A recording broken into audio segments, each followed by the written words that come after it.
Ours. We can talk about it. If we could all rise and open the meeting with a pledge to the flag.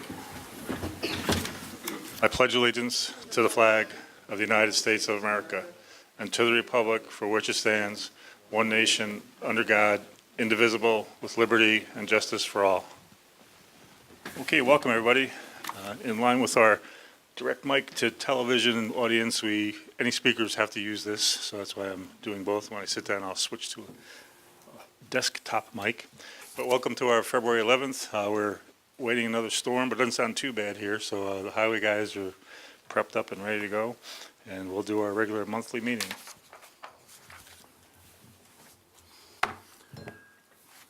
As is our custom, we had minutes from January. We had a workshop on the 17th of January, and then the regular meeting on the 14th. They were circulated. I had reviewed them.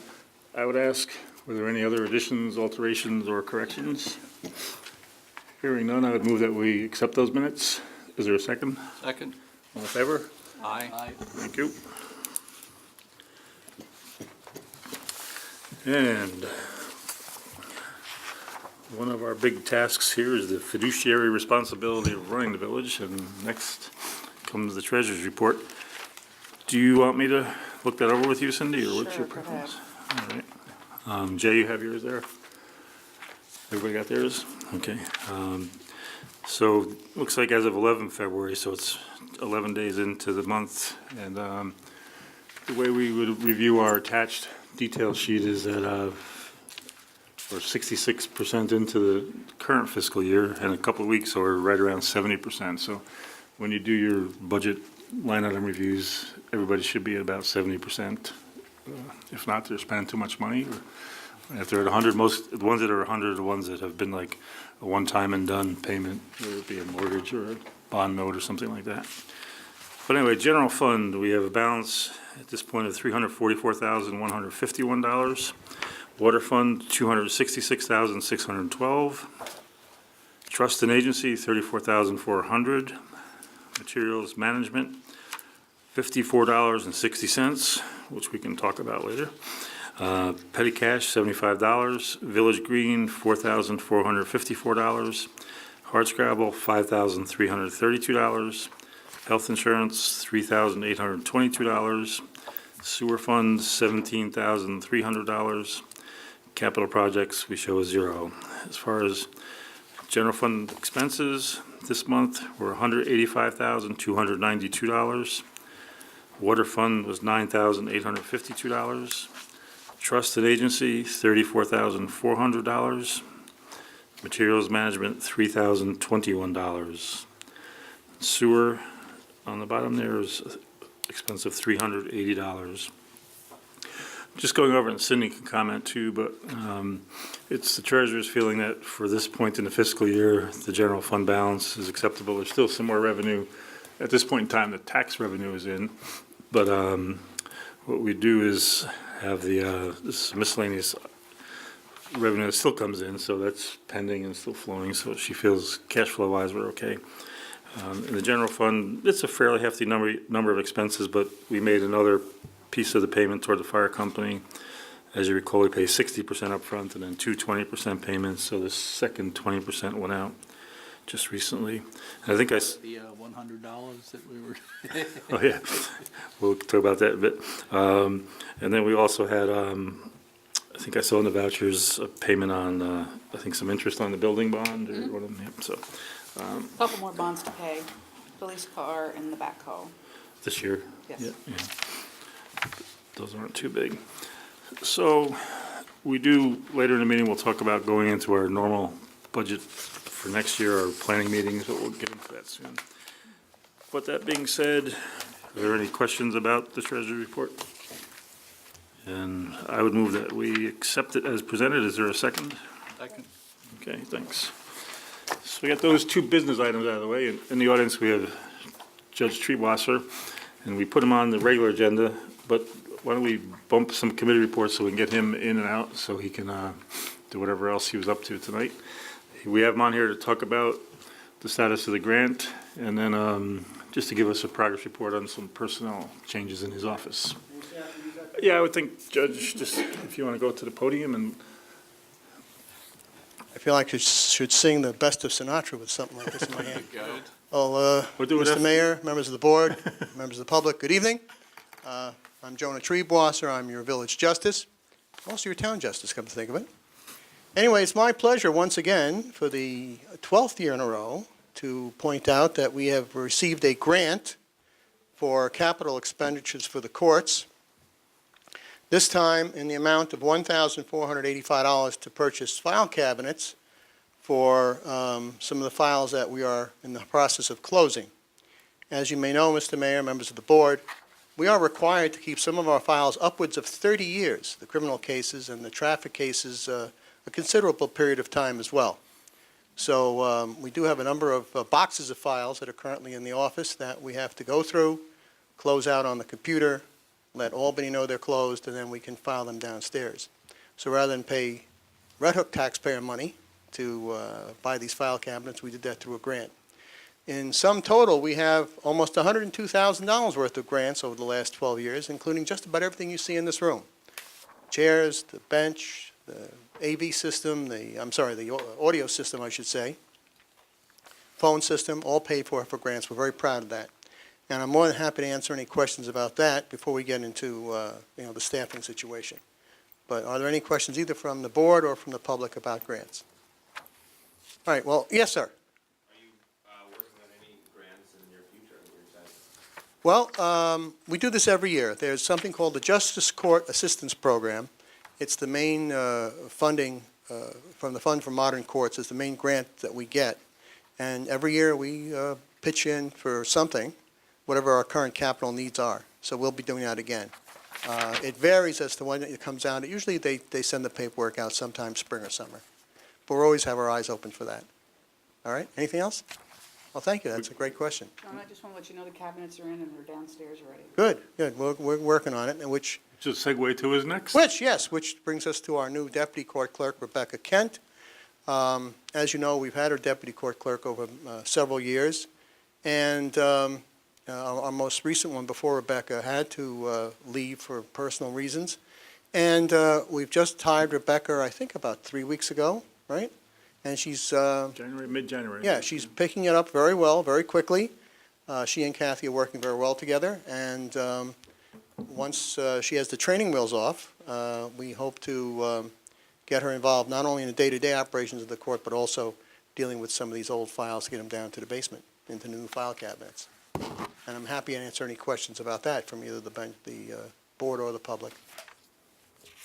Maybe from us, I know when we looked at Rebecca, she brought a lot of experience that we thought would help Right. there. And then on top Including a of that, financial background, Yeah. bookkeeping and background. we thought too that we'd like to get more daytime hours, which we've talked about, So Yeah, she'll- once she's finished with the training, including the mandatory training that she'll be taking down in New York City next week, we pretty much can have her coming in, expand the hours of the court to certainly Tuesday mornings, and probably sometime Friday.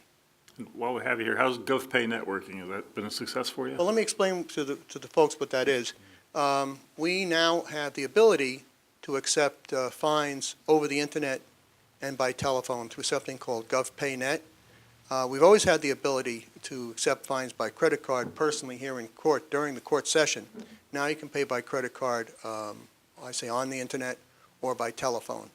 And, a fair number of fines are being paid that way. It's a very convenient method for the public to pay the fines. So we've collected quite a bit, which otherwise people might forget, or, checks get misdirected, in the mail. So I think it's been a success. Good. Anything else? Folks? Well, thank you very much, and have a pleasant evening, everyone, and watch out for the snow. All right? Thanks, Joe. Good night, everybody. Good night. Well, I thought, why don't I do the police report, and then I realized, I think in my traveling pack, I have some papers I want to hand to the board. I might do my piece here, have Jay start talking, and don't get distracted, I'll wander to my kit in a minute. But as far as police report, for the month of January, we show 351 incidents, breaking out to be 239 in the village of Red Hook, 106 in the town of Red Hook and 6 in the village of Tivoli, resulting in tickets in the number of 128.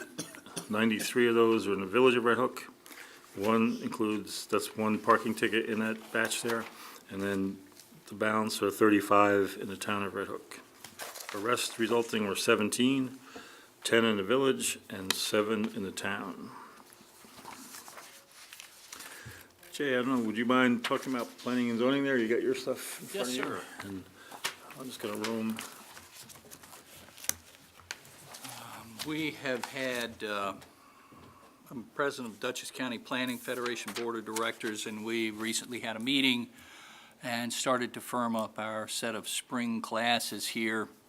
We have not gotten them all together yet, but we have April 9, there's going to be a Pace University presentation for streamlining the land use review. And April 30th, there's the Department of State, as we usually do every year, and do a planning board overview for all the new folks that are appointed and the reorganizational meetings. And we are looking, but we have not got it set yet for a actual ZBA overview for those that are newly appointed to the ZBAs. We're working on some other subjects that we might be able to pair up and do more than one or two during an evening that we do in Millbrook. Biodiversity, we're looking at Cornell Cooperative Extension presentation. There's some stormwater presentations, some lighting and some housing, placemaking, traffic parking, Grayfield development, and economic development. We have not gotten those set yet, but they're in the process of being refined.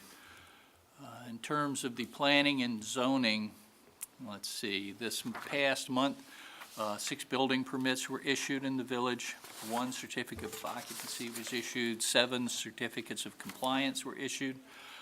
There were no municipal searches conducted. There was 1 order to remedy property maintenance, and it was remedied. No stop work orders, no court appearances. Fire inspections are attached at the end of this report if you'd care to review them. There was a complaint, and the CEO went out and he did not see anything that was of issue and closed out the complaint at that point. The planning board met January 10, had 2 items of business, a sign approval, which was done, and there was a site plan application that was denied. The ZVA, sorry, George, no meeting for January, but we're hopeful. You know, hopefully we'll get you busy, okay? And I believe this is the appropriate, there was one that says amended, is that the one correct? Okay, the amount collected in the building department for January 2019 was $1,100. And just some fire department things and stuff, when you, a little farther along, we'll get into those You things. could jump into that now. One of Jay's hats is the liaison with planning and zoning, but also he and I deal with emergency management and emergency services. So we went to you can go with it. It was an awards dinner, and there were quite a number of fire companies. There was Rhinebeck, there was Clinton, there was Red Hook. Was there some East Clinton. Columbia County? I thought Claremont, there were a few Claremont folks that were there. Tivoli. Tivoli, yes, indeed. And they typically give out the number of, service, the calls that they respond to in a year. And our neighbor, Gary, he killed them. It was like over 1,000 that he didn't show up. I think he was tired. So he didn't want to do it anymore, so. But we have a great group of folks over there at the Red Hook Fire Company, and I think that very evening, Ed picked up a proclamation, a citation, if you will, presented by Kevin Cahill, and it was to our guys, and it was sort of a historic retrospective of some of the things that had been done. Ed and I got up, Ed started, and I read some of the, my job to read the whereases, so, and we didn't read them all. It was a very lengthy piece of citation, but There were a couple that were of interest. One spoke about Maynard Ham's father that was killed in the line of service, and therefore it's Firehouse Lane has an alternate name, which is for him. It spoke of the fact that the fire company collected, I think it was like $400 fundraiser to buy a brand-new truck for $3,650, which 1926, right? yes, that would be a lovely thing to do these days, at $3,650, I'd be happy. And the one, I may have gotten Ed in a little trouble at this Yes. point, but the fire company, it mentioned that they collected money from the village annually, and it was $50 was what we paid them. And I looked over at Ed, and I said, we could double that for you. So I think Father Fred maybe thought Yeah, of they- doubling to the- today's budget instead of the $50, so. Right, that's right, in their subjective hearing, they came up and said, oh, we just heard you're doubling our current budget. So I And- pushed him in the chest, you're owning that Yes, one, boy.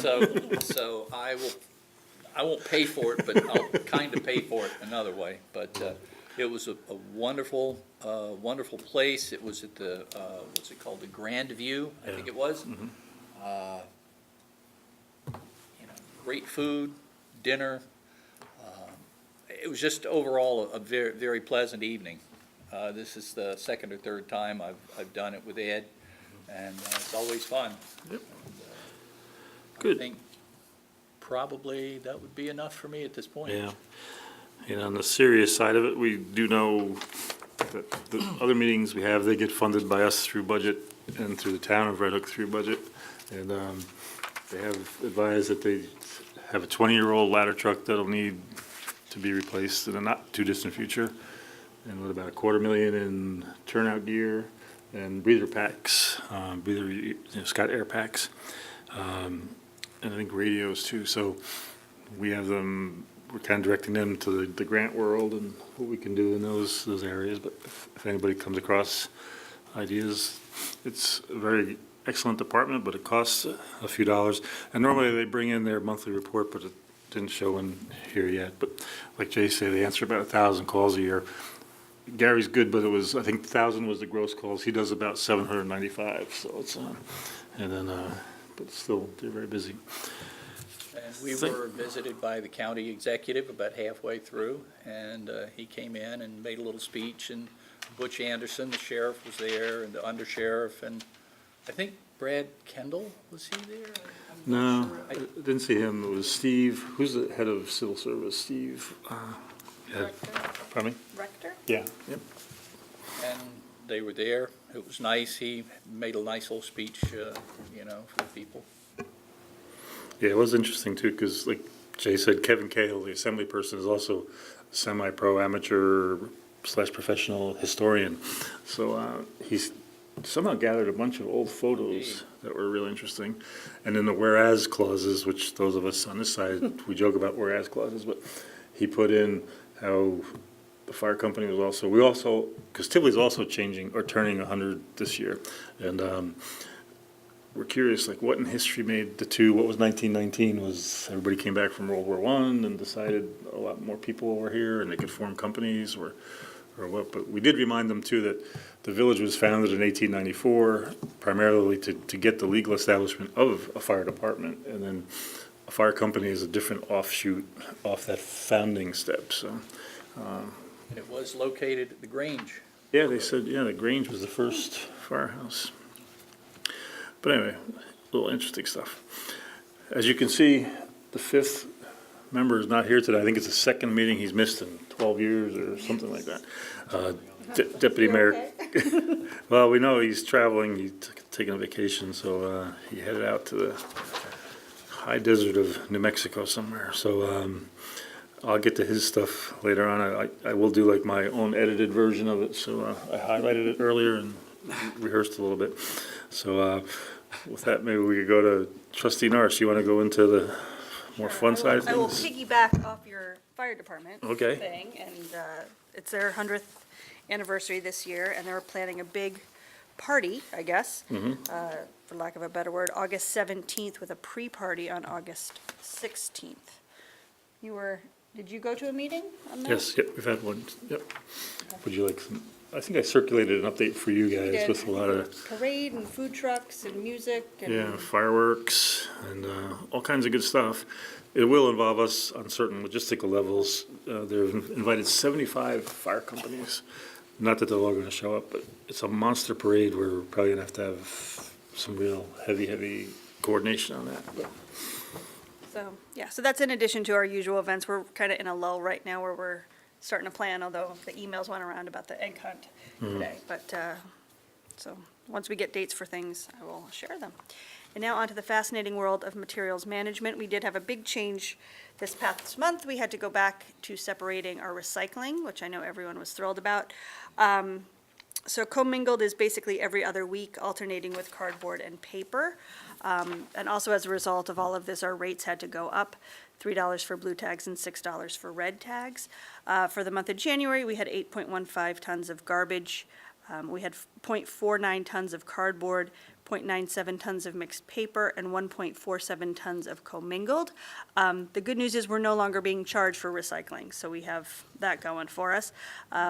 We paid out $879.37, and didn't include it in my thing, but we sold $2,221 in garbage tags.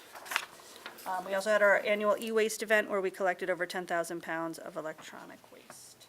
If I could jump in for a second on the e-waste part, it's something we've done, what, 5 or 6 years? Yeah. It's, We do it in cooperation with the Bard Center for Civic Engagement. They provide a lot of the volunteers, and I don't know that we could have done it without them, quite frankly.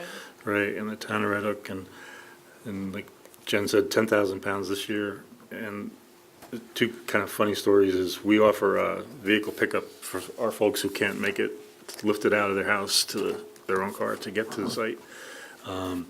So I get to drive the village truck and take some Bard kids with me.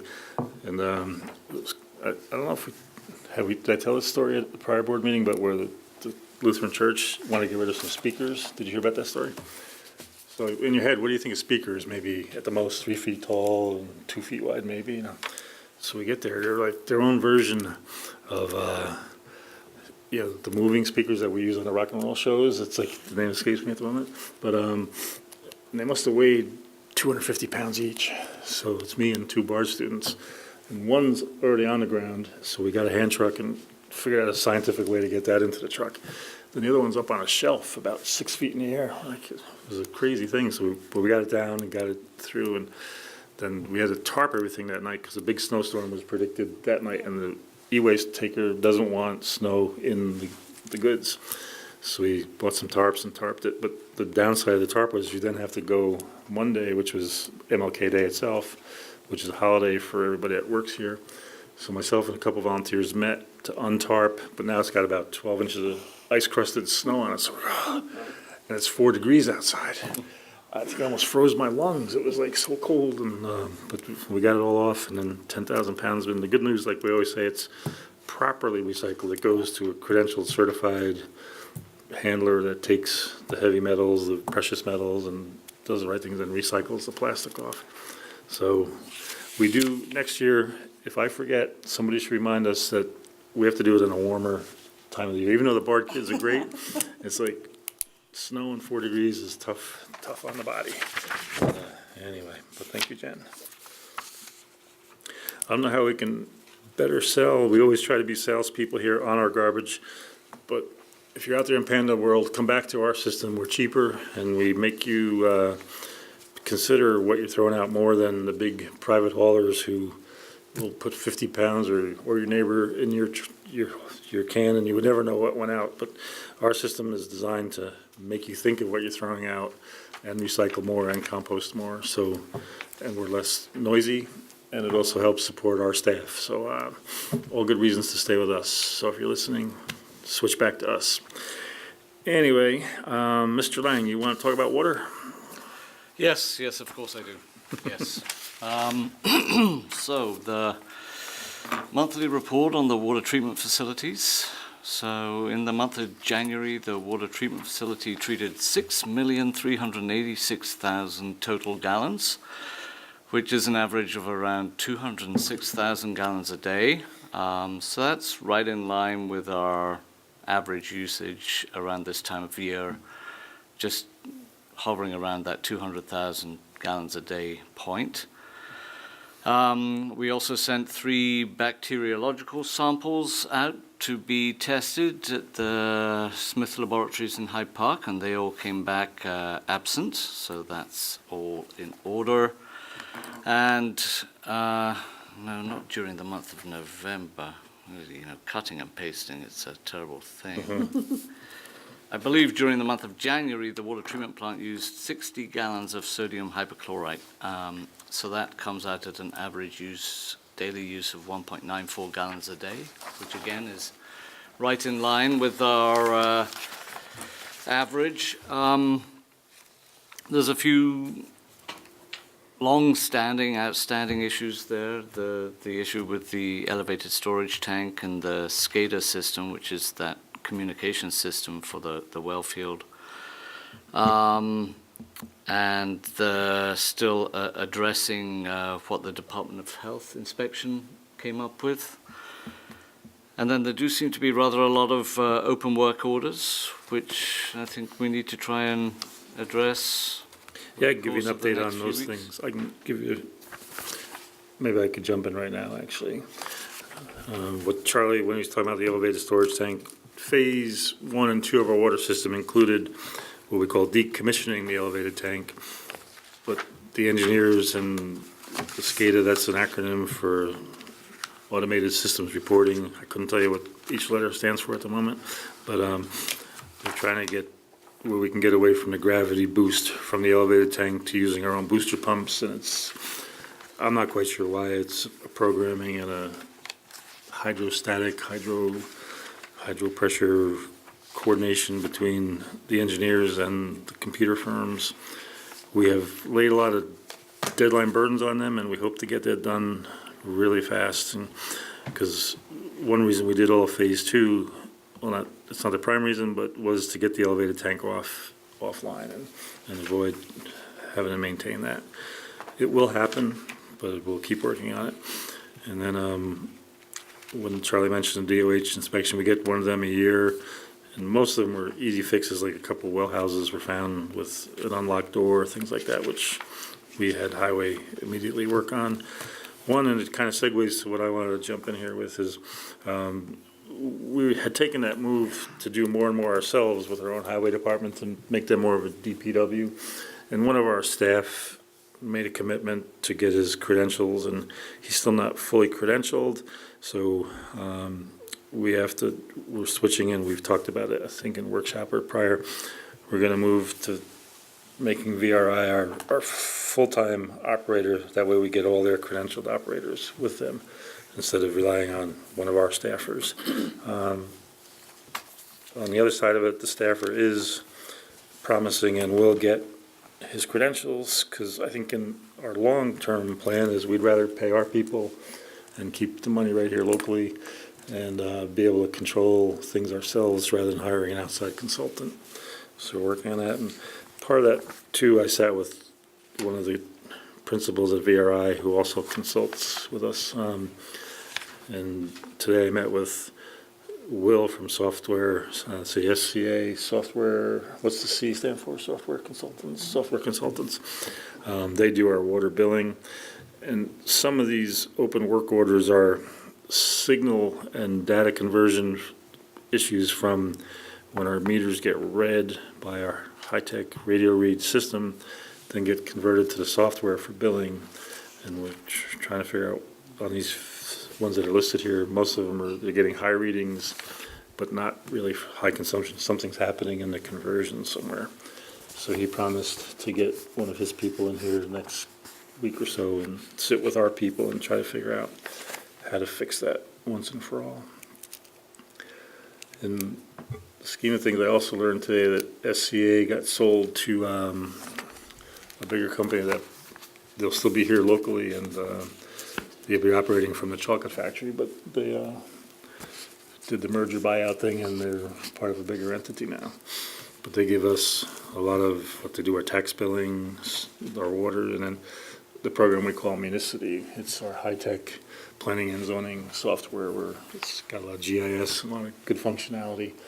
And it seems like it's one of the things we have to do is get our staff working to the capacity of some of the software too. Like, for instance, some of these work orders, that Municity program can work with them and create work orders instead of other programs we use or the old-fashioned physical work order.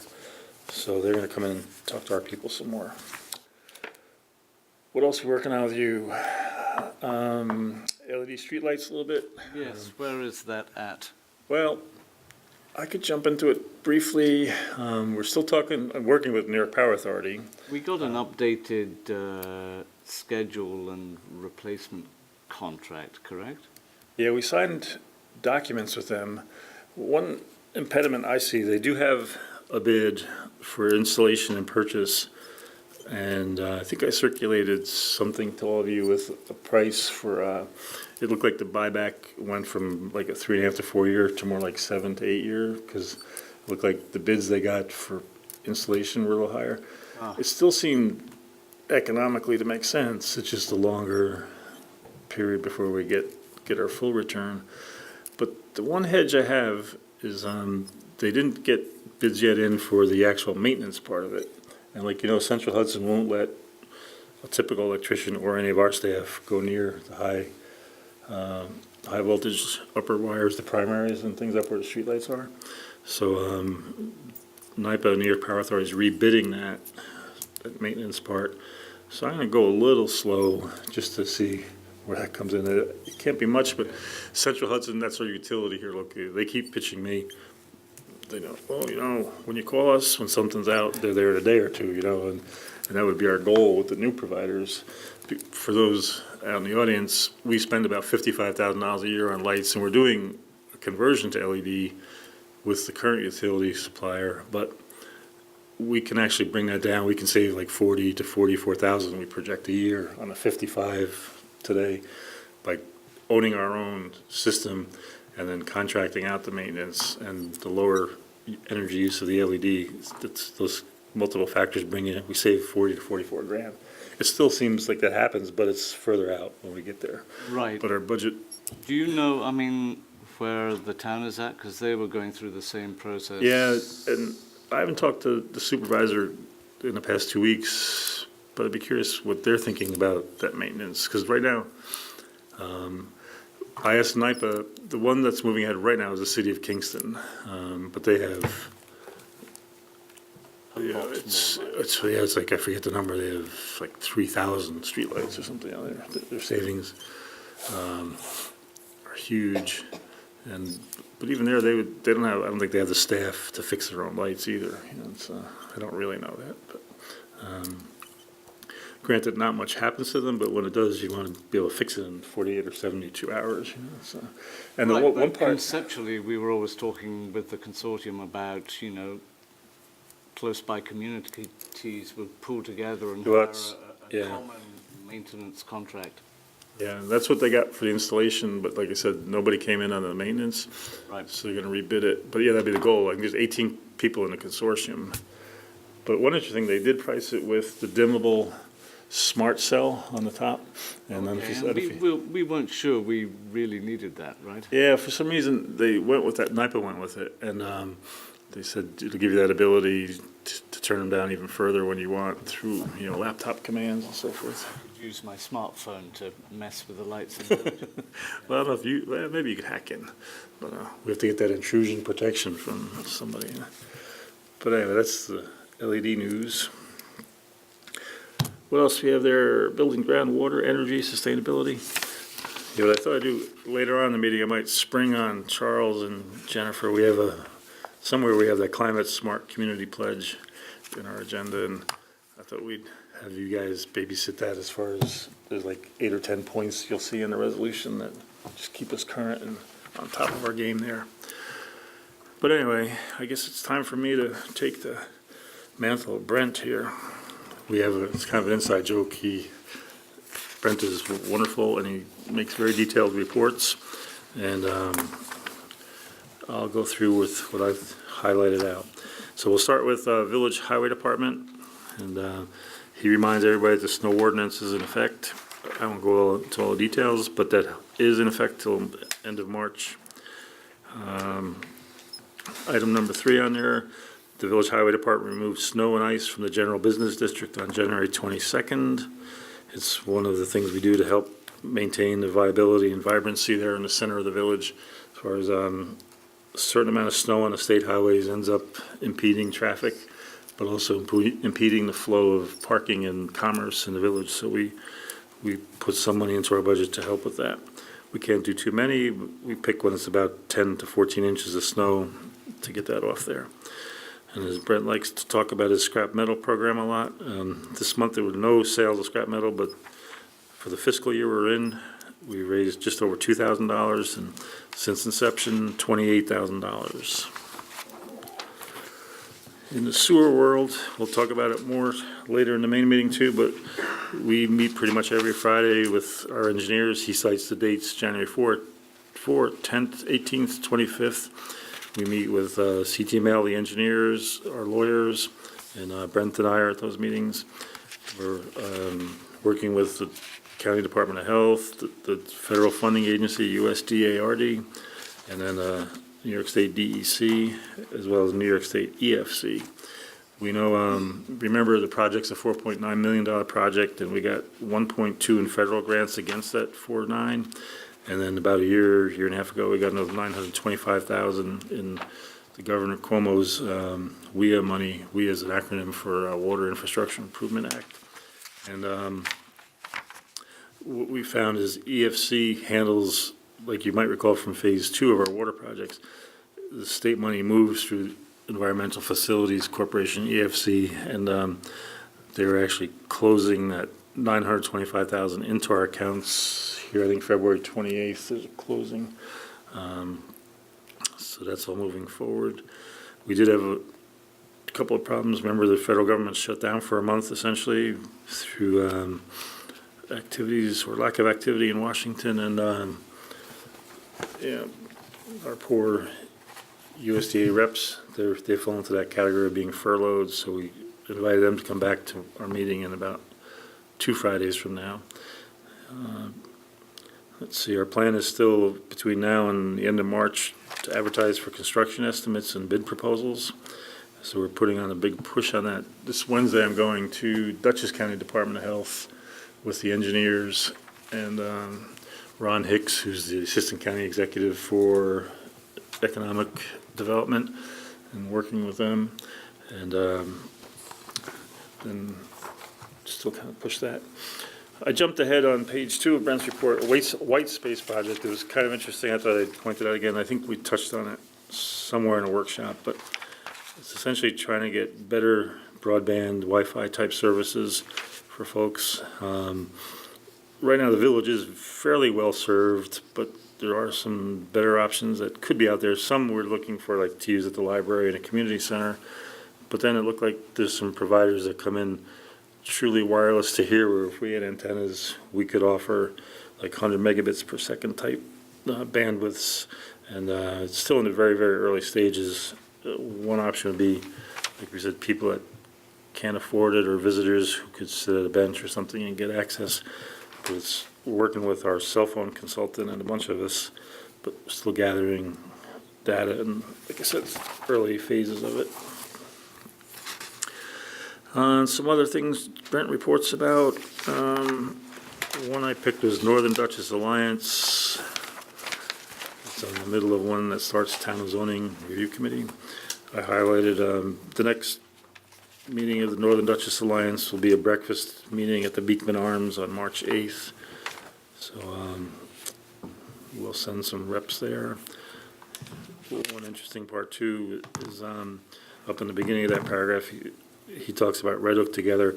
The Northern Dutchess Alliance is looking to somehow feature and promote Red Hook Together, which is something we helped form, I think, 10 years ago at least, where it takes different groups, BARD, school groups, library, community center, business reps, and we meet once a month just to try to coordinate where and what everybody's doing and what's going on locally. And it's been a great conduit of information and synergy. Brent is also works with the Village Green. As you know, we're Tree City USA, and he outlines a few budget lines, which I think we heard some of them in the treasurer's report, but in community beautification contractual expenses, we have $2,666 left. In shade tree contractual, we have $2,350. Then a separate Village Green Committee account has $4,454. And he says there were no Village Green Committee meetings during the month of January.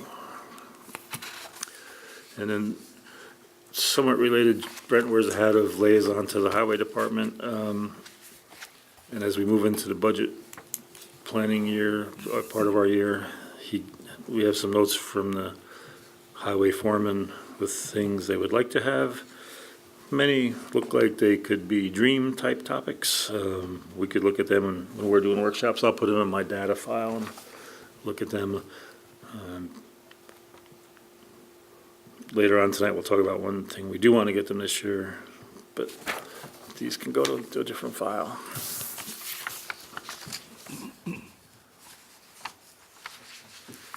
So we can move away from committee reports to regular business. On your agendas there, we had, the judge already did his piece. Procurement policy, what I want to do is briefly talk and get things moving here a little bit. I had circulated to all of you a revised procurement policy. What we found is that ours goes back a very long time, and as you all know, when we buy major items, we go to bid. The rules in New York State, if you're buying goods under 20,000, you don't have to bid. Over 20, you do, and services over 35,000. So on our big projects, of course, the multi-millions, we bid. And even like buying a truck, that's, our last plow truck purchase is 180,000. We bid that. But then we also have the option of state contract, and we utilize that whenever we can. And what we're finding is that, say when the staff or the highway folks want to go to Williams and buy $18 worth of parts, in the end, a given month, like you might see today, the Williams expense there is about $800 for the month. Technically, the auditors don't like that. Essentially, it's a purchase. When you analyze it out, it becomes a bigger number. And we're trying to find a way to modernize where, in my opinion, in the modern era, whether you're ordering from WB Mason or Staples Direct or whatever, that's the way things are purchased today. It's not where there's 4 stationary shops out on the different blocks or nearby or anything. It's and there's certain savings just based on the Amazon and all those other entities today. How do we incorporate that? So we're trying to redline our current code, make it modern. We're not going to decide it here tonight, but we do have to do something here. And I'd ask, when you're home and can't sleep or whatever, if you wanted to read this again. We're working with council and looking at some other model communities and so forth, but anything new and red is what we'd be looking to change or add rather, and then where it's redlined out, we'd be deleting things. We probably want to do it in the next 60 days or something, but it's probably something we could kick around in the workshop or something too when we're a little more informal. But like I said, it is out there as an attachment for you all to look at. Maybe, Cindy, next thing I have a bullet point for election info. Do you, anything you want to interject there? Just that signatures, petitions have to be in on the 13th, which is Wednesday, and so far we've received Ed Blundell for mayor, Jonah Treebosser for justice, and for trustees was Brent Pavelchik and Jay Trapp. And Good. they are satisfactory. They passed your test? They did. Yeah. What we do is, in village elections, we're off cycle to the real November world because we're small. In general, all villages are smaller than any other munis. And so it's a March 19th election day. And we run on independent nominating petitions where we have to go out and campaign and get signatures all at the same time. So we've met the qualifications to get on the ballot, is what Cindy is saying. And we do have, well, we can't campaign from the bench, but we'll campaign on the street. And then what the next bullet item was revisions, DOT crosswalk. The board might recall we have the DOT fast grant, and we've been working to get what I euphemistically call the flashy lights on our mid-block crosswalk DOT signs. They have agreed to do it. We signed one resolution to move them ahead, then they sent us one. We didn't quite like the wording of the financial aspect, and we've done 2 revisions with assistance from council, and right now DOT is looking at it. I don't think it's holding anything up, but at least they have not indicated that to me, but we just weren't comfortable with some of the wording where it made it sound like any project overages would be the responsibility of the village, and we weren't really willing to agree to that, which Language was bad. it was that fiduciary role we carry, so, but it is off to DOT maybe about 10 days ago again, whenever, I think it was after our last workshop, I got the version out. Which brings us to the community, let's see, Climate Smart Community Pledge. I'll intro a little bit, and maybe we'll get Jay to read in his mellifluous voice, but this is in line with, we had that presentation at a workshop from the Cornell Cooperative Extension folks that were working with us at becoming more climate smart than we are. We do pride ourselves as working and doing a lot of good, hard work to prevent global warming and to help with all sorts of environmental issues, but this one makes it a little more formal, and it also gives us a little access to some nice CERTA and different funding grants that we could shoot for.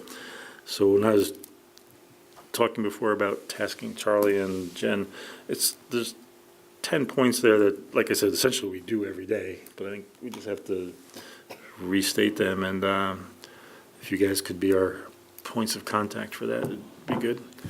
But Mr. J, do you feel like reading that? Yes, sir. And Okay. which number are we at? 8. 8. Okay. Resolution number 8, 2019, Climate Smart Community, Red Hook. Whereas the Village of Red Hook hereinafter local government believes that climate change poses a real and increasing threat to our local and global environments and is primarily due to the burning of fossil fuels. And whereas the effects of climate change will endanger our infrastructure, economy, and livelihoods, harm our farms, orchards, and ecological communities, including native fish, wildlife populations, spread invasive species and exotic diseases, affect drinking water supplies and recreational opportunities, and pose health threats to our citizens. And whereas we believe that our response to climate change provides us with an unprecedented opportunity to save money and to build livable, energy-independent, and secure communities, vibrant innovation economies, healthy and safe schools, and resilient infrastructures. And whereas we believe the scale of greenhouse gas, GHG, emissions reductions required for climate stabilization will require sustained and substantial efforts. And whereas we believe that even if emissions were dramatically reduced today, communities would still be required to adapt to the effects of climate change for decades to come. It is hereby resolved that the Village of Red Hook, in order to reduce greenhouse gas emissions and adapt to a changing climate, adopts the New York State Climate Smart Communities Pledge, which comprises the following 10 elements. Number 1, build a climate-smart community. Number 2, inventory emissions, set goals, and plan for climate action. Number 3, decrease energy use. 4, shift to clean, renewable energy. 5, use climate-smart materials management. 6, implement climate-smart land use. 7, enhance community resilience to climate change. 8, support a green innovation economy. 9, inform and inspire the public. 10, engage in an evolving process of climate action. Thank you, sir. So I would offer Resolution 8 as that we move to adopt it. Is there a second? Second. Any other discussion? Like those that follow us know, we work on almost all these each day, but this makes it a little more formal. I like the term that they use there, item 5, they call materials management. what we call it here. But yeah, I think we have a good record and we need to continue it. So that being said, any other thoughts or ideas? I'd call to a vote. All in favor? Aye. Thank you. Mr. Charles, did you quietly vote? I thought I was quite. Aye. Okay. On my left here. All right.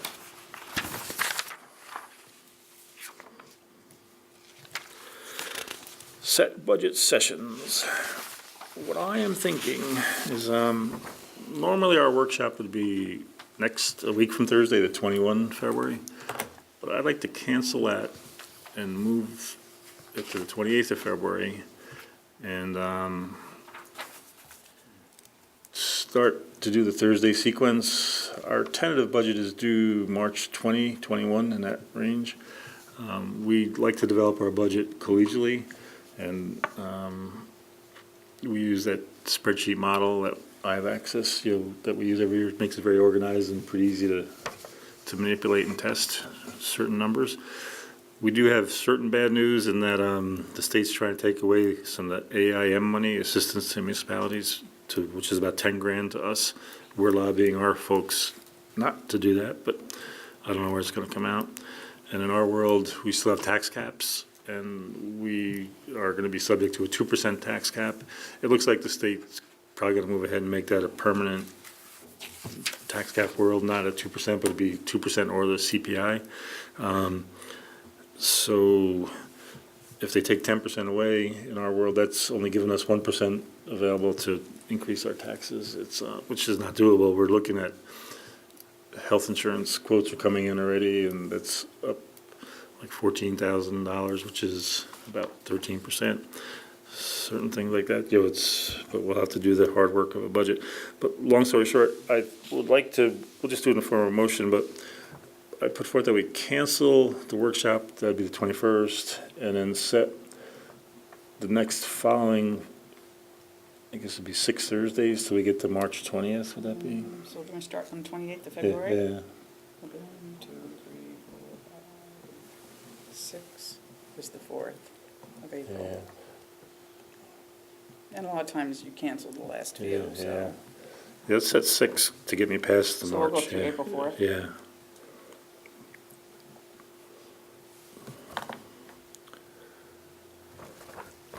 I'd offer, is there a second?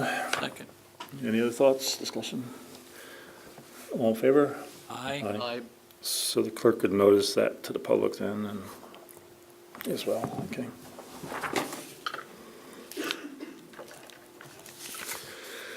In line with that talk, we have the next bullet point, set public hearing for tax cap override. Like I said, for the past, I guess at least 6 years, we've been subject to a tax cap. And to our credit, we've complied with it and managed to maintain services and keep things on the grow. One way we've done it is to look for grant money and successfully find grant money to do the things we really need to do. And we do this every year. We give ourselves the eligibility to exceed the tax cap if we so decide as a board. But the way it works is we have to set a public hearing to do it because there's a step of an actual local law that allows us to override or supersede the tax cap. So I drafted up a resolution there. We would call it number 9. 7. 7, oh, I was guessing the clerk.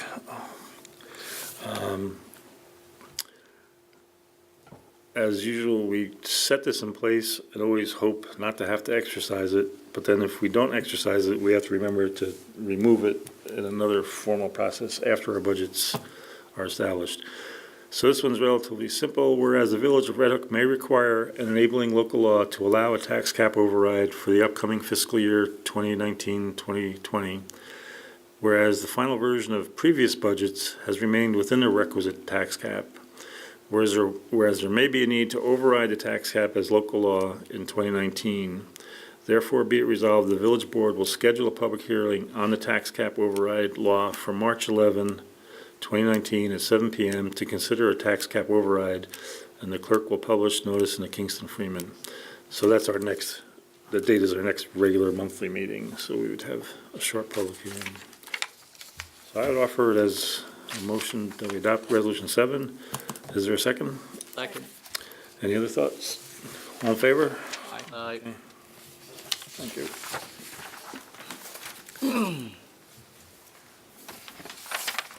Okay, this one, New York State DOT Perm 33C. In line with what Jay and I were talking about earlier with the 100th anniversary of the Firemen's Parade, we are expecting a pretty big turnout, and the firemen were telling me they think it could be a 2-hour-long parade, which would be on Route 199 and Route 9, which are both state highways, which are not directly under our authority or purview. We tend to get away with our hardscrabble parade and our Memorial Day parades because they tend to be not 2 hours. We still have, for those shorter parades, we do provide safety and traffic control and different things, but if it really ends up being anywhere near 2 hours, I envision we're gonna need detours and, you know, it's not just holding somebody in traffic for 10, 12 minutes, it's like, where are we gonna go for 2 hours? So, and there is a state process, I know Rhinebeck's dealing with a little bit with Sinterklaas, where when you're getting that big, the state gets antsy. So we would be at, it's not a big cost, it's like a $25 filing fee, I think, for the Perm 33C, but I think we would have to be the lead agency on it, and our cops and certain folks would have to be the ones staffing and designing the actual traffic control itself. But I just want to let you all know about that, that we will offer to do it for the fire police. I know they sent out the invitations. I think soon they'll know, I think April-ish, they'll know who's really coming with, but you figure it's a fire truck and a marching group and an ambulance, you know, it could be a pretty big logistical thing. Right now, they've switched it to where they'll depart from the high school parking area, which is probably more doable. Originally, they were thinking the rec park, but I think there's more pavement and more ability to line up vehicles in organized fashion at the high school. But we'll stay in touch with them, and then we have time, because the parade's not until August 17th, so it's a ways out. One thing I put on here is radios. I hand wrote this in, it's not on your agenda. Before I was talking about the highway department. It's been on their wish list for a while, and they came up with a solution that looks acceptable. But this would be truck-to-truck communications, and then a set of walkie-talkies, so when they're not in the truck or when they're doing traffic control or different things. The supplier would be, that they're looking at, is Nicomco, who does our police radios as well. And I was talking, and Dan got a bid here, and we have a lease, which we could have council look at, but what Nicomco is looking to do is they would sell us, well, wrong word, they would lease us, refurbished, and they give a model number, mobile units, 6 of those, that would be each in our trucks and our moving vehicles that are fixed in the truck. Then they would give us 4 refurbished portable radios, and that would be more like the walkie-talkie clip-on, where if they're out directing traffic or somewhere, talking to each other. They have been asking them for a while, and I think, you know, rather than have them using and being on their own cell phones while they're talking, we do get periodic sightings of them talking on cell phones and when they're driving, which is not good. This way that the truck could be set where they could talk truck to truck and truck to man.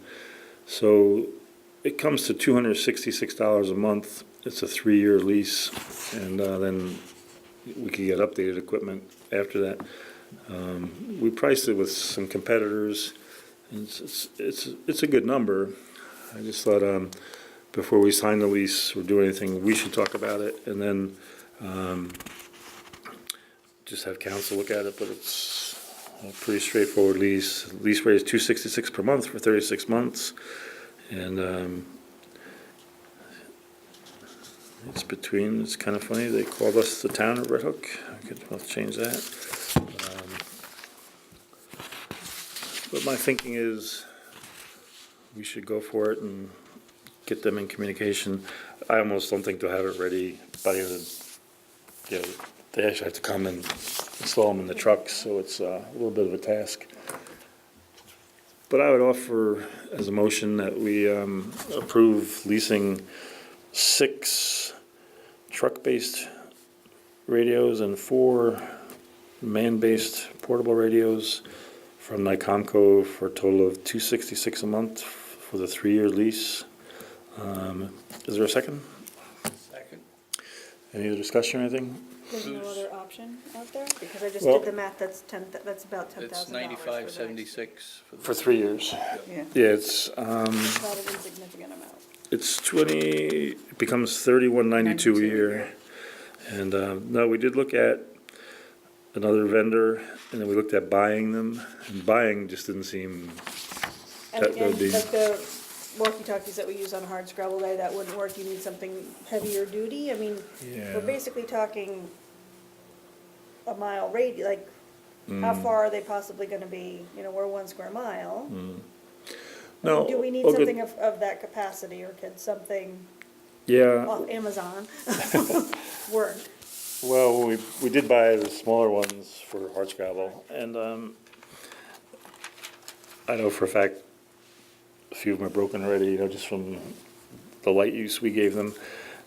I would defer to the board's thinking. It's, the truck mounted is probably the most necessary. Let's just look at that. It's $25 per month times 6 for the truck mounted, that's $150 a month. Then the handheld is $116 a month. If they're in or around the truck, 150 times 12 is what, 1,800? It's a different number there. So who installs and who maintains? Like Comco is the company. They do the install and Yeah, maintenance? yeah, it's all in that That's number. included in the price? Yes, yep. Yeah, I think 2 budget seasons ago, we priced, it was Hudson Valley Radio was another one. And we were looking at it when we got delivery of the newest snowplow truck at one point.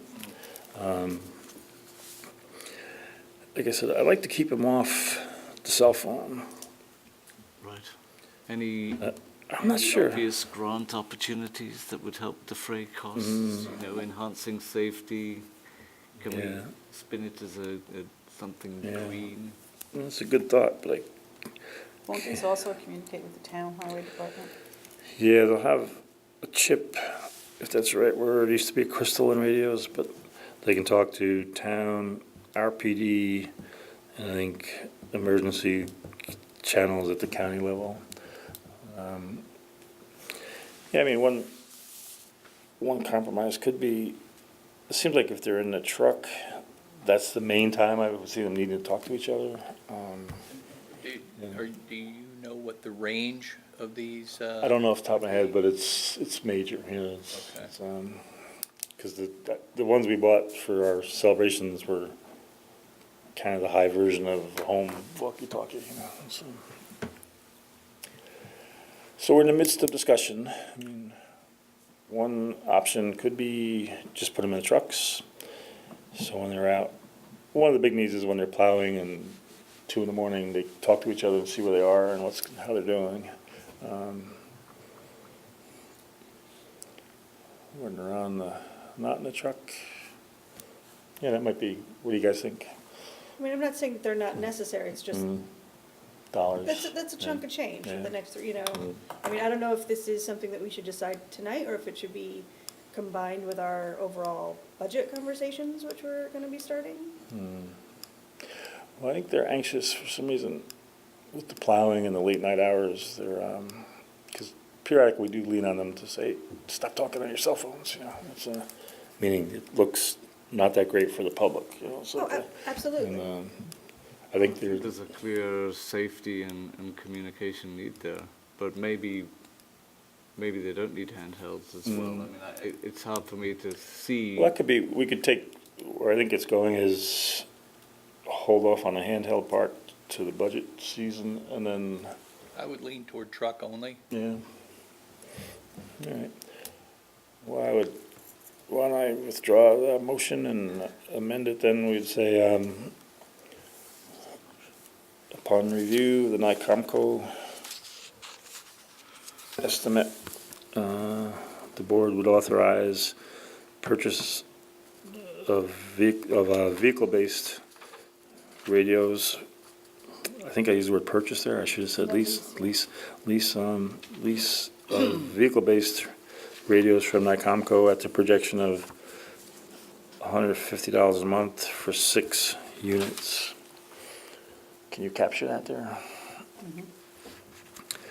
Is there a second? Second. I think we discussed it. Are we good? All in favor? Aye.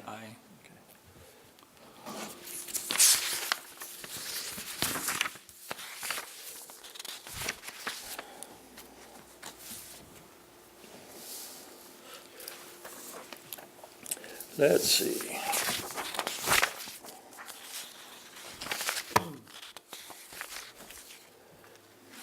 The last thing, I wrote a second thing, and it came up toward the end of today with regard to the sewer. I handed out to all of you a resolution to set a special meeting with regard to the sewer project. What it's about is, we have those same number of folks that haven't signed easements. The good news is, there are 4 property owners. It looks like one of them, the Red Hook Inn, which is listed here as Roasted Garlic, that's their formal entity name. They are coming in, they're gonna sign, so it reduces us to 3. And quite frankly, we're working with engineers to see if there's something we can do with one of those 3.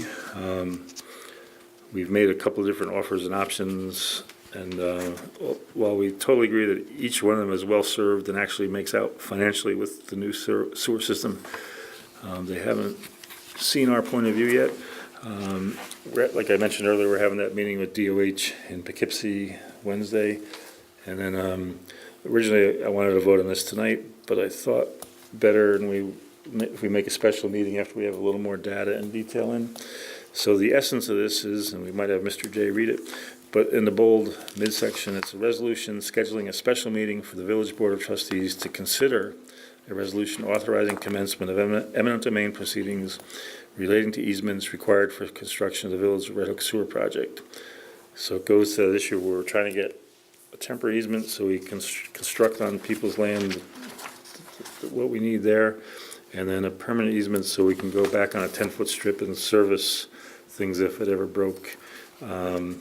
Just as a recap, there's 135 properties in the proposed sewer district and the service area. And only now 3 of those 135 have not voluntarily signed, so we have to incur the cost of appraisal and the legal process. So you'll see some wording in here that deals with that. But Mr. Trapp, would you like to read it out loud for us? Is this 9, Cindy? Yeah. Okay. Resolution 9, 2019, whereas the Village of Red Hook, parenthetic, the village is establishing a municipal sewer system to serve the village pursuant to Article 14 of the New York State Village Law, parenthetic, the sewer project. And whereas a map and plan of the permanent sewer project with plans and specifications for sewage treatment has been prepared by CT Mail Associates dated February 15, 2017, last revised May 8, 2017, entitled Map, Plan, and Report, Village of Red Hook Sewer System, parenthetic, the map and plan, and was filed in the office of the village clerk on August 25, 2017. And whereas in order to install the facilities as depicted on the map and plan, the village has attempted to acquire easements over certain properties. Negotiations with the below-listed landowners for easements has been unsuccessful. The properties affected by this proceeding are as follows. And let's see, I won't read the addresses, I'll just read the names if that's okay. The first pair of names, Jermaine A. Kuhn and Arvine V. Kuhn Jr. Next, formerly Randolph J. Haddad, now Michael C. and Victoria Lewick. Formerly Randolph Haddad, now Michael C. and Victoria Lewick. Michael Lewick, and I believe Roasted Garlic, which is the Red Hook Inn, is coming off of the list at this point. What council recommends, though, folks, is that we leave them on. They've verbally acknowledged it, but we need the actual signed paper. But Okay. I believe it will happen. But So it would be Roasted Garlic Yeah. LLC. Mhm. Vincent P. Zitz, that's the last of the names. whereas due to the objective of the sewer project to provide sewer service to the village's central business district, the geography and the layout of the village, and the location of voluntary easements provided by other landowners in the service area, there are no feasible alternative locations for the installation of the sewer components within the sewer project area other than over said properties. And whereas the Village of Red Hook Board of Trustees wishes to consider authorizing the commencement of litigation pursuant to the New York State eminent domain procedure law in order to obtain title to easements on the above-listed properties and the adoption of the proposed resolution authorizing such. Now, therefore, be it resolved that the Board of Trustees of the Village of Red Hook does hereby schedule a special meeting on Tuesday, February 19, 2019, at 7 p.m. at the Village Hall in order to consider the proposed resolution to authorize the commencement of eminent domain proceedings relating to easements required for the sewer project, and directs and authorizes the village clerk to provide notice of said meeting in accordance with the New York State Open Meetings Law. Thank you, Jay. So to put it in, I'll offer that we adopt, I'll move that we adopt Resolution 9, but let's have some discussion. Is there a second? Second? As far as discussion, in your package, you'll see the proposed actual authorizing document that will be the basis when we do move into the eminent domain.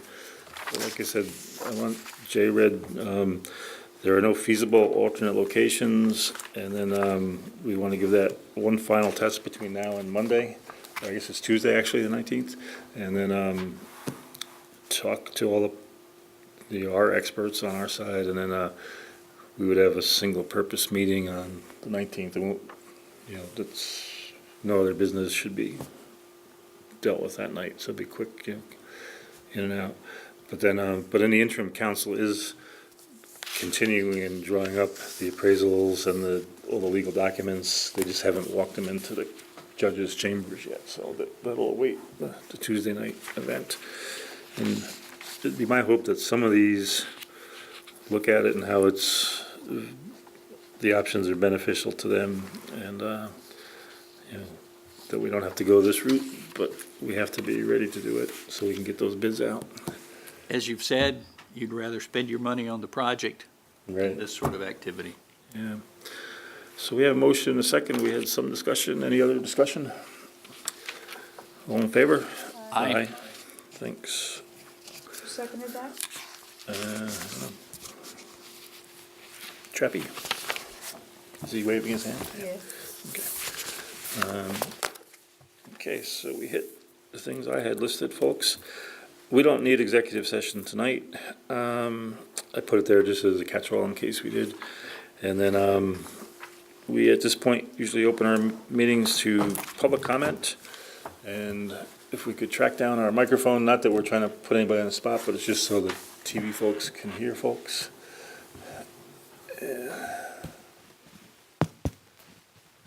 You could say your name again like you normally do, George? Okay, you hear me? Gotcha. George Beekman, Village of Red Hook. Just a couple of questions. Sure. On the procurement policy, I mean, the village spends a lot of time and effort telling people to buy locally when this costs more. Now, and also deathly against big box stores. This is a big box shopping. Not really.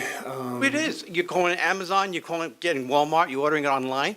No, I think I understand and I agree with your sympathies, your sentiment. But where we can, we buy Conway's, we buy Williams, we buy, just I guess Cindy could know more. It's up and down service providers. We really try everything we can to keep it local, and even Well, when you need something that day, yeah. you go and you get it. I mean, if you're going to order it, it might be there in 2-3 days. Well, like I said, just think where we go, and you'll agree with me, because yours. Probably not. Williams is 1 block, and the other Williams is a mile. CarQuest is one of our other big ones where we go, and like I said, Conway's, Keel, we part. If you're the biggest making a thing is big like- purchase, you're buying a supply of something, I could see ordering it online or something like that. Mm-hmm. But I mean, it sounds like you're nitpicking and picking on the small mom and pop stores that you guys seem to want so badly, We do. and and to the detriment of big box stores, you hate that. And franchises, oh, you only win with that in Red Hook, you know. Well, don't put us in the last category, but it's, no, George, I think we agree, we agree with your sentiment, and I think, Calm I'm down. just pointing it out. I'm not, you know, Don't do shop in big boxes. do what you want to do. Give Williams It's, Lumber and Conway's and all the local shops a lot of money every month. and, The only time we shop at Amazon is when we can't find something. That's fine. Again, even if you're doing bulk stuff, sometimes it Oh, makes good- more sense to good buy point. bulk. But I on your point, understand. George, it was kind of interesting, I forget the actual state name, you're an ex-state employee, I think it's called the Preferred Marketplace, it's some kind of Orwellian name, but the file cabinets we bought, they're actually made, and the state prefers, you go to the, they're actually made in the prisons, and it's the name of, I think it's called Corecraft, some company, Corecraft. and they make them, so those, even though it's state grant money, they tell us where to buy them, which is good. And what we said before, George, state contract, like we use Van Cleek Tire for tires, you know, they're Kingston. But we do go to West Side Auto, we go, you know, we keep it local. And it probably to our detriment, because that was one argument I had with the auditor, was, not your words precisely, but, you know, like say when we buy fuel, we buy it through a local place, but we use, it's called WEX, W-E-X, it's a state contract where it takes the odometer and the pricing and different, and it really nicely organizes it for our vouchering systems. No, no, I worked for the state. I know. I knew a judge who needed my, recording device for the trials we had, hearings. And he liked the one he had, push button, simple. And he told him, I need a new one. I know I can get one. And it was like $35. Oh, no, you got to buy from our vendor. State vendor. It was $150, same unit. No, But we hear you. What's your next, you got something else? yeah. On the recycling deal, the electronics, Oh, I think that was misleading, because you kind of said that the big stuff you pay for, and the small stuff was not that expensive, if anything. A 19-inch TV was $20, but I carried out. And a 9-inch TV screen, little box, was $10. For $30, I would have, if I had known that before, I would have just gone to Kingston and got rid of it for nothing. Did you bring your TVs over? Where'd I you- put them over there, and I paid the $30, because I'm standing there, and I said, I'm here. Next, I'll never do it again. I'll go to Kingston, it's You free. don't have to, you got rid of them already. So- But anyway, It was misleading. seriously. George, that's shopping local. They're not local people. No, anyway, but seriously, we did promote, yeah, on our, we didn't hide anything, it was on our posters, and the problem is, it's a pass-through to us, we don't, it's not, Right. something in the world of recycling that they have to charge for it. But, and we told certain people that, hey, look, if you, but that would mean you get in your car, what's the IRS rate, 55 cents a mile, driving over there, waiting, you know, blah, blah, blah, I blah. go get gas there anyway. You would've know, spent big $10. deal. Have lunch in Kingston. What the heck, you know, I'm passing by, you know, it would have, and for the cost of the toll, and had I known it would be $30, No, when we first, they started that, what, 2 years ago, it was like, what? But still, it was overall a good thing. right. Another thing on the radio you guys are talking The about, what? the radios. Great. Why don't you put CB radios in them? If you got a 5-mile range, CB? did you CB, say? Citizen Band Radio. They pick a channel, they can chat all they want, nobody else is on it anymore. They still exist? Sure. I'm thinking, Probably about I remember $50, those- maybe I thought $100 or less a unit. When I was And it's 17, I had permanent. them, I think, CB radio. Stick a little magnetic antenna on the roof, and that's it. You go to town. Yeah? I'll talk to them. It's only, you know, Come up with little. you're never more than the 2 blocks away from each other. And I just want to just throw in one thing, this climate smart community pledge. Oh, no. This is gibberish. Gibberish? Come on, you guys smoking mushrooms or what? If it wasn't for climate change, Like you'd be a- under a glacier, 300 feet underneath ice. Is there like a thing where, in a real court, you can say you're out of order? I think you people are out of I can tell you, order. I didn't do any mushrooms before I got here. But, no, hey, climate change is real, George, and we gotta do something, and. There's nothing you can do unless you can put a rheostat Yeah, on the we got sun. Our EV charging station, LED lights, you know, we're building the solar. Electric cars aren't that great in the wintertime. You're going to find that out eventually. Oh, yeah, I see them out there. You're going to find out eventually. I'm not going to tell you what you're going to see, but you're going to see it. It's not We're the gonna- it's not we're the gonna- panacea of success. We appreciate your input, but we're going to make the effort, but thank you. Okay, I'm done. We have a guest, I don't know if you want to say anything, but we could talk afterwards too, if you like. But with that, I'll just say a quick hello, and my name is Matthew.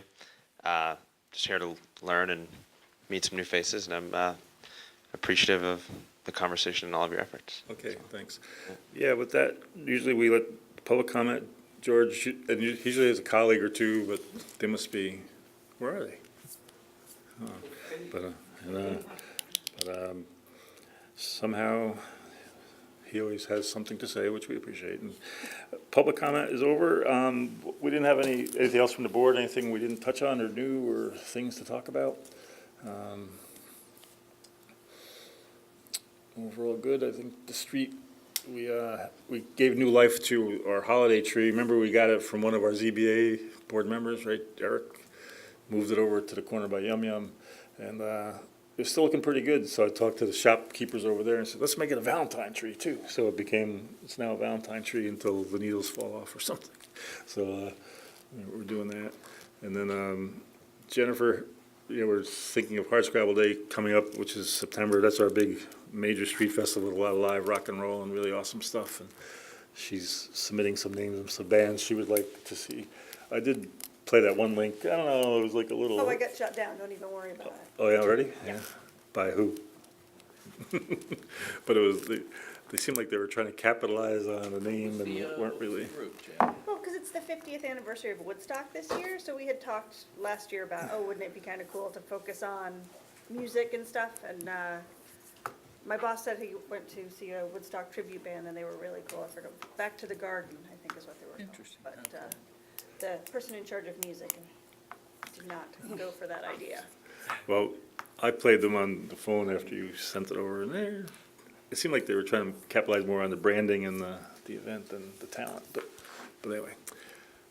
Late arriving is Fred Cartier, the representative to the fire company. You have numbers there for us, Fred?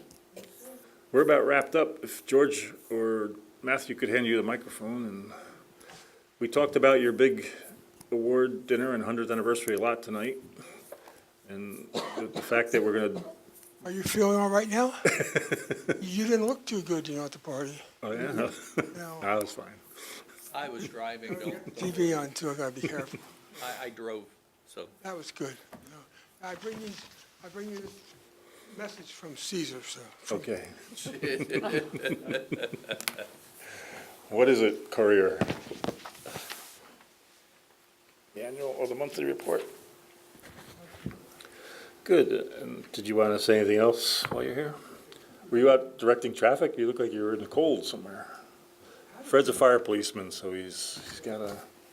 No, it's quiet today. Well, it was afternoon. Good.